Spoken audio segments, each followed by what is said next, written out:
इतिहास में कुछ नाम ऐसे हैं जो सिर्फ किताबों में नहीं बल्कि दिलों में जिंदा रहते हैं।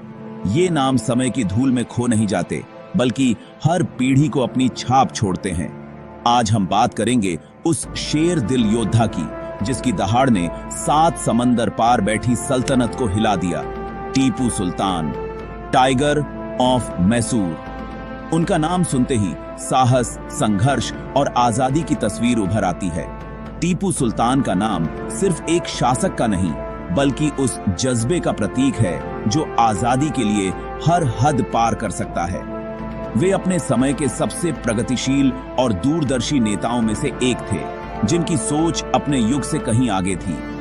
उस दौर में जब भारत छोटे छोटे राज्यों में बंटा था, टीपू सुल्तान ने न सिर्फ अंग्रेजों को चुनौती दी बल्कि अपने राज्य को प्रशासनिक, आर्थिक और सामाजिक सुधारों से मजबूत भी किया।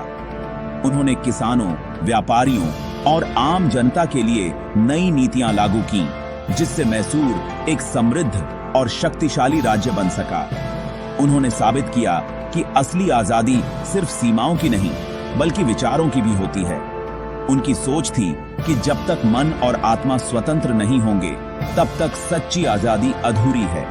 आज जब हम 2025 में बैठे हैं, हमें उनकी कहानी से सीखना चाहिए क्योंकि उसमें आज के सवालों के जवाब छिपे हैं।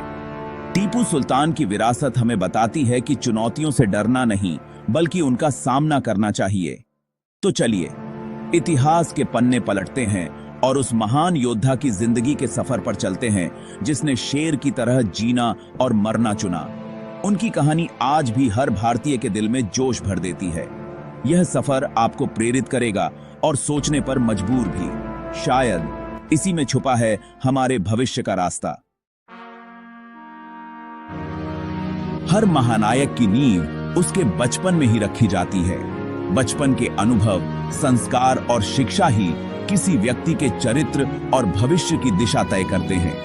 टीपू सुल्तान का जन्म 1750 में देवनहल्ली के एक छोटे से किले में हुआ था जो आज के कर्नाटक में स्थित है। यह क्षेत्र ऐतिहासिक और सांस्कृतिक दृष्टि से समृद्ध था।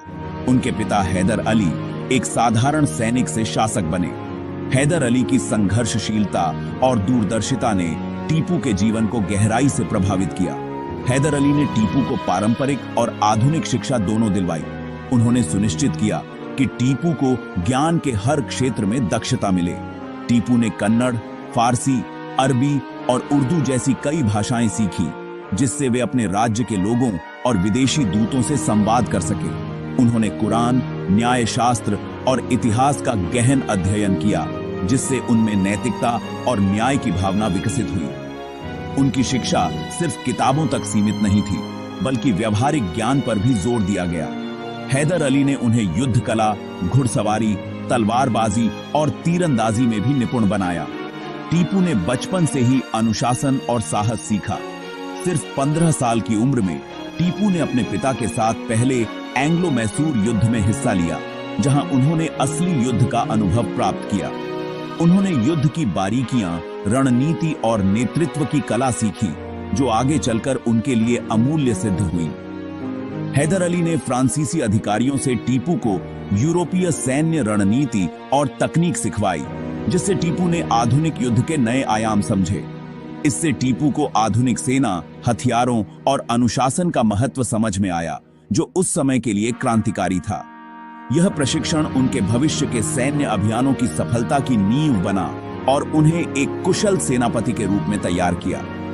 टीपू का बचपन एक साधारण राजकुमार की नहीं बल्कि एक दूरदर्शी, साहसी और न्यायप्रिय शासक की तैयारी थी जिसने आगे चलकर इतिहास को बदल दिया।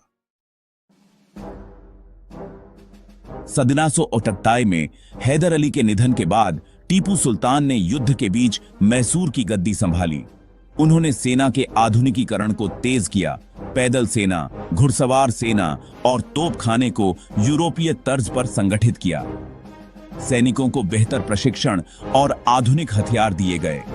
अनुशासन और भ्रष्टाचार पर सख्त नियंत्रण रखा गया। टीपू का लक्ष्य सिर्फ अंग्रेजों को हराना नहीं था बल्कि ऐसी ताकत बनाना था कि कोई भी मैसूर की तरफ आंख उठाकर न देख सके। उन्होंने नौसेना के महत्व को समझा और तटीय क्षेत्रों में डॉकयार्ड बनवाए। उनका राज्यारोहण सिर्फ सत्ता का हस्तांतरण नहीं, बल्कि एक नए युग की शुरुआत थी। टीपू ने दिखा दिया कि संकट में भी नेतृत्व कैसे किया जाता है। मैसूर का संघर्ष अंग्रेजों से हैदर अली के समय में ही शुरू हो गया था।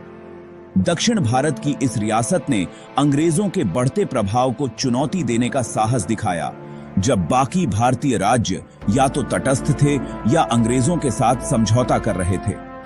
पहला एंग्लो मैसूर युद्ध हैदर अली की कूटनीति और रण कौशल का प्रमाण था। उन्होंने अपने सीमित संसाधनों के बावजूद अंग्रेजों की ताकत को चुनौती दी और कई मोर्चों पर उन्हें पीछे हटने पर मजबूर किया। हैदर अली ने मराठों और निजाम को अपने पक्ष में किया और अंग्रेजों को चौंका दिया। उनकी रणनीति ने दक्षिण भारत की राजनीति को बदल दिया और अंग्रेजों के लिए अप्रत्याशित मुश्किलें खड़ी कर दी। इस युद्ध में युवा टीपू ने भी वीरता दिखाई, मद्रास तक अंग्रेजों का पीछा किया और उन्हें संधि के लिए मजबूर किया। टीपू की बहादुरी और नेतृत्व क्षमता ने उन्हें हैदर अली का सच्चा उत्तराधिकारी साबित किया, लेकिन अंग्रेजों ने वादा खिलाफी की, जिससे दूसरा एंग्लो मैसूर युद्ध शुरू हुआ। अंग्रेजों की चालबाजियों ने मैसूर को फिर से संघर्ष के लिए मजबूर कर दिया। इस बार टीपू ने पोल्लिलुर में अंग्रेजों को करारी शिकस्त दी, जिससे उनकी पहचान एक सेनापति के रूप में बनी। पोल्लिलुर की जीत ने अंग्रेजों के मनोबल को गहरा आघात पहुंचाया और टीपू को पूरे भारत में प्रसिद्ध कर दिया। हैदर अली के निधन के बाद टीपू ने युद्ध जारी रखा और अंग्रेजों को मैंगलोर की संधि के लिए मजबूर किया। पिता की विरासत को आगे बढ़ाते हुए टीपू ने मैसूर की स्वतंत्रता के लिए संघर्ष को और तेज कर दिया। यह आखिरी बार था जब किसी भारतीय शक्ति ने अंग्रेजों को बराबरी की शर्तों पर संधि करने को मजबूर किया। मैंगलोर की संधि भारतीय इतिहास में एक अनूठा उदाहरण है, जब एक भारतीय राज्य ने औपनिवेशिक ताकत को झुकने पर मजबूर किया। मैंगलोर की संधि के बाद भी अंग्रेज टीपू की ताकत से डरे हुए थे। लॉर्ड कॉर्नवालिस ने हैदराबाद और मराठों के साथ मिलकर तीसरे एंग्लो मैसूर युद्ध की शुरुआत की। टीपू को 3 बड़ी शक्तियों का सामना करना पड़ा, लेकिन उन्होंने अद्भुत साहस दिखाया। युद्ध के शुरुआती दौर में टीपू ने दुश्मनों को भारी नुकसान पहुंचाया, लेकिन अंततः अंग्रेजों ने श्रीरंगपट्टनम को घेर लिया। टीपू को अपने राज्य का आधा हिस्सा और भारी हर्जाना देना पड़ा। सबसे दर्दनाक शर्त थी अपने 2 बेटों को अंग्रेजों के पास बंधक के रूप में भेजना।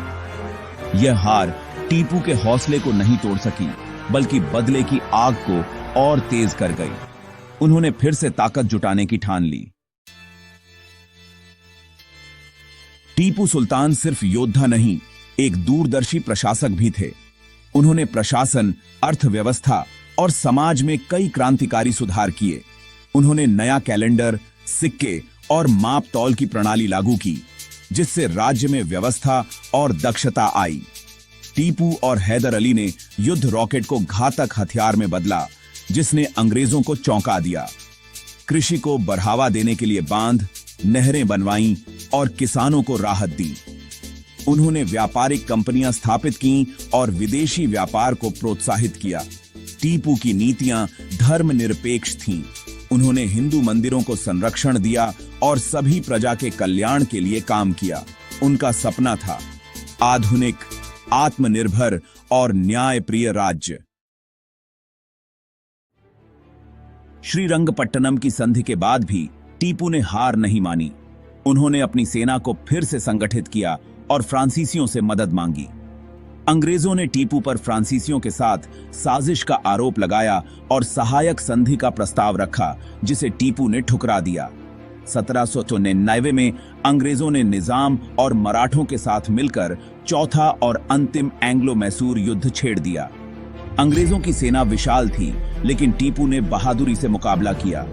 श्रीरंगपट्टनम को चारों तरफ से घेर लिया गया। किले पर लगातार हमले हुए। सलाहकारों ने आत्मसमर्पण या भागने की सलाह दी, लेकिन टीपू ने कहा, मैं युद्ध में मरना पसंद करूंगा। यह थी एक शेर की आखिरी दहाड़। 4 मई 1793 अंग्रेजों ने किले में सेंध लगाई। टीपू ने तलवार उठाई और खुद मोर्चा संभाला। लड़ाई भयंकर थी, खून की नदियां बह रही थीं। टीपू घायल हुए लेकिन डटे रहे। एक फ्रांसीसी सलाहकार ने पहचान बताने को कहा, लेकिन टीपू ने इनकार किया। क्या मैं दुश्मनों के सामने गिड़गिड़ाऊं? अंत में एक अंग्रेज सैनिक की गोली से टीपू शहीद हो गए। उनकी मृत्यु के बाद भी उनके चेहरे पर स्वाभिमान था। दुश्मन जनरल ने भी उनकी वीरता को सलाम किया। उनकी शहादत ने उन्हें अमर बना दिया। टीपू शेर की तरह जिए और शेर की तरह मरे, आजादी और स्वाभिमान के लिए। 200 साल बाद भी टीपू सुल्तान की विरासत जिंदा है। वे सिर्फ शासक नहीं, एक विचार हैं, स्वतंत्रता, स्वाभिमान और प्रगति का। उनकी कहानी सिखाती है कि आजादी के लिए साहस, दूरदर्शिता और नवाचार जरूरी हैं। टीपू को विवादास्पद कहा जाता है, लेकिन उनका असली उद्देश्य था अपने राज्य को ब्रिटिश साम्राज्यवाद से बचाना। वे पहले स्वतंत्रता सेनानियों में से थे, जिनका बलिदान आने वाली पीढ़ियों के लिए प्रेरणा बना। आज के युवाओं के लिए उनका संदेश है,